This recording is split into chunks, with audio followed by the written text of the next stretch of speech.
हम बात कर रहे हैं मध्य प्रदेश परीक्षा दाम जो फोर्थ एडिशन है उसको पढ़ रहे हैं। तो अब हम जिस टॉपिक पर पहुंच चुके हैं वो है निमाड़ का फारूकी वंश। इसके सभी महत्वपूर्ण चीज़ों को एक एक करके समझेंगे। सबसे पहले पृष्ठभूमि देखेंगे। यहाँ से क्वेश्चन बन सकता है कि निमाड़ के फारूकी वंश से किसी शासक का नाम भी पूछा जा सकता है या उनसे संबंधित कोई आर्ट एंड कल्चर से संबंधित भी क्वेश्चन बन सकता है। तो देखते हैं किसी विजय पराजय या उनके लेख वगैरह से भी क्वेश्चन आ सकता है। निमाड़ के फारूकी वंश की पृष्ठभूमि देखें तो दिल्ली के सुल्तान फिरोज शाह तुगलक जब सिंध आक्रमण के बाद गुजरात से लौट रहे थे तब मलिक रजा ने सुल्तान और उनकी सेना के लिए भोजन की व्यवस्था की थी। तो देखो क्या है, दिल्ली दिल्ली के जो सुल्तान हैं फिरोज शाह तुगलक, ये सिंध विजय के बाद लौट रहे थे। तो गुजरात से लौटे जब, तो मलिक रजा जो है ना, उसने सुल्तान और उसकी सेना के लिए क्या किया था, भोजन की व्यवस्था की थी। इससे खुश होकर मलिक रजा को ताप्ती के कछार प्रदेश का सूबेदार बनाया गया था। सुल्तान फिरोज शाह ने की मृत्यु के पश्चात मलिक रजा ने दिल्ली सल्तनत से स्वयं को स्वतंत्र घोषित कर फारूकी वंश की घोषणा कर दी। तो ये तो थी पृष्ठभूमि। तो आपको कैसे याद रखना है, देखो फिरोज शाह तुगलक गया था सिंध आक्रमण पर, वहां से जब लौटा तो गुजरात से लौट रहा था। तो उस समय मलिक रजा जो है उसने सुल्तान और उसकी सेना के लिए भोजन की व्यवस्था की। तो मलिक रजा से खुश हो गया कौन, फिरोज शाह तुगलक, और उसने क्या किया, ताप्ती का जो कछार प्रदेश था उस समय, उसका सूबेदार बना दिया किसको, मलिक रजा को। और फिर जब सुल्तान फिरोज शाह की मृत्यु हो गई तो मलिक रजा ने खुद को दिल्ली सल्तनत से आजाद कर लिया और स्वतंत्र फारूकी वंश की घोषणा की, स्थापना की। तो फारूकी वंश जो है निमाड़ का, उसका जो संस्थापक है किसे माना जाता है, मलिक अहमद रजा को माना जाता है संस्थापक।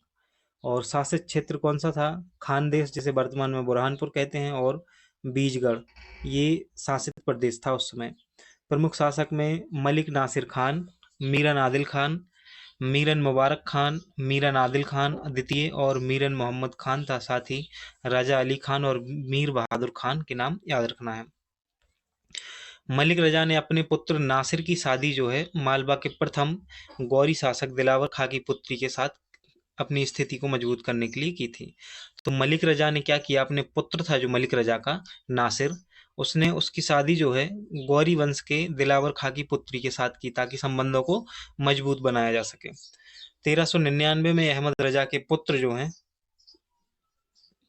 मलिक नासिर मलिक नासिर ने राजा आसा अहीर को धोखा देकर असीरगढ़ पर कब्जा कर लिया था। किसने, जो अहमद राजा का पुत्र था मलिक नासिर, उसने किस पर धोखे से आक्रमण किया, राजा अहीर जो थे उन पर धोखे से आक्रमण करके असीरगढ़ पर कब्जा कर लिया। गुजरात के शासक अहमद शाह ने मलिक नासिर को खान की उपाधि दी थी, तब से इस प्रदेश का नाम खान देश कहलाने लगा था। तो जो अहमद शाह था गुजरात का शासक, उसने मलिक नासिर को खान की उपाधि दी थी, इसलिए उस समय से बुरहानपुर जो है वो खानदेश के नाम से जाना जाने लगा था। बुरहानपुर का पुराना नाम भृगनापुर या भ्रटपुर भी था। भृगनापुर का नाम बदलकर मलिक नासिर खान ने शेख बुरहानुद्दीन के नाम पर बुरहानपुर रख दिया था। किसने, मलिक नासिर ने। आदिल खान द्वितीय ने अपने क्षेत्र का विस्तार गोंडवाना क्षेत्र और झारखंड क्षेत्र तक किया, इसलिए इसे शाहे झारखंड कहा जाता है। तो आदिल खान द्वितीय ने अपने क्षेत्र का विस्तार कहाँ तक किया, गोंडवाना क्षेत्र और झारखंड तक किया, इसलिए इसे शाहे झारखंड भी कहा जाता है। किसको, तो पूछा जा सकता है परीक्षा में कि आदिल खान द्वितीय को अन्य किस नाम से जाना जाता है, तो शाहे झारखंड के नाम से जाना जाता है। यह भी याद रखना है, आदिल खान जो है वो निमाड़ के फारूकी वंश से संबंधित है। इसके बाद जो है मीरम मोहम्मद खान की माँ रकैया बेगम ने बुरहानपुर में बीबी की मस्जिद का निर्माण कराया था। तो बन सकता है क्वेश्चन कि बीबी की मस्जिद का निर्माण किसने कराया था, रकैया बेगम ने कराया था। बेगम किसकी माँ थी, तो मीर मोहम्मद खान की माँ थी। कहाँ है बीबी की मस्जिद, ये बुरहानपुर में है। राजा अली खान ने असीरगढ़ किले के ऊपरी भाग में जामा मस्जिद का निर्माण कराया था। तो जो असीरगढ़ का किला है उसके ऊपरी भाग में राजा अली खान ने जामा मस्जिद का निर्माण कराया था। तो अभी तक जितनी चीज़ें हमने देखी हैं उनका उसका एक बार रिवीजन कर लेते हैं। सबसे पहले हमने फिरोज शाह तुगलक के बारे में जाना कि वह सिंध आक्रमण पर गया हुआ था। जब वहां से लौटा तो गुजरात से लौटते समय मलिक रजा ने खाने की व्यवस्था की, इनको भोजन की। मलिक रजा से खुश होकर उसने मलिक रजा को सूबेदार बना दिया ताप्ती के कछार क्षेत्र का। और फिर फिरोज शाह तुगलक की जब मृत्यु हुई तो मलिक रजा ने अपने आप को स्वतंत्र कर लिया और फारूकी वंश की स्थापना हुई। फारूकी वंश के संस्थापक जो है वो अहमद रजा को माना जाता है।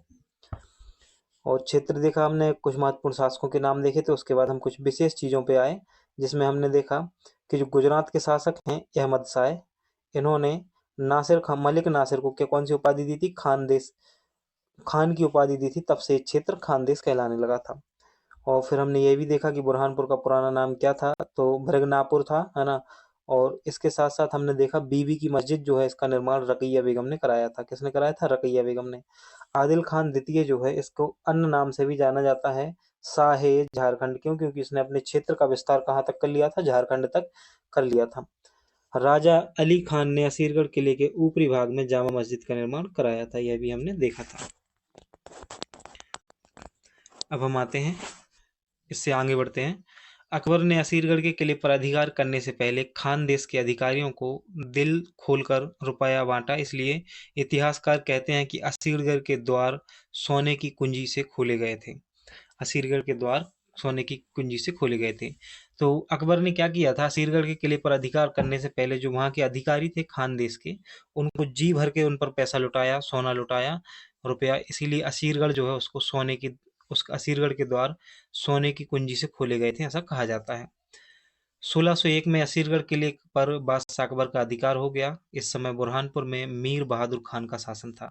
असीरगढ़ की विजय अकबर की अंतिम विजय मानी जाती है। तो असीरगढ़ की जो विजय है, अकबर की अंतिम विजय थी। बुरहानपुर में मुगल सूबेदार की बात करें तो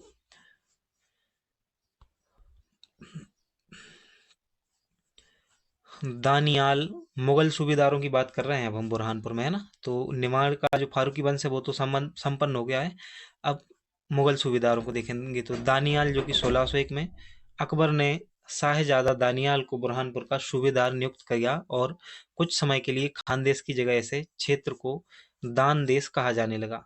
क्यों? क्योंकि दानियाल जो है ये सूबेदार नियुक्त किया था, किसने? से अकबर ने नियुक्त किया था।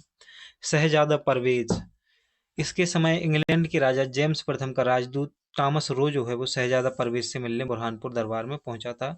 शहजादा परवेज से मिलने कौन आया था? तो टॉमस रो आया था, जो जेम्स प्रथम का राजदूत हुआ करता था। कहाँ? बुरहानपुर में। शहजादा खुर्रम जो है 1616 में बना सूबेदार। इसी समय बुरहानपुर में शाहजहां की पुत्री रोशन आरा और हुस्न आरा का जन्म हुआ था। तो शहजादा खुर्रम जो है यह शाहजहां ही है।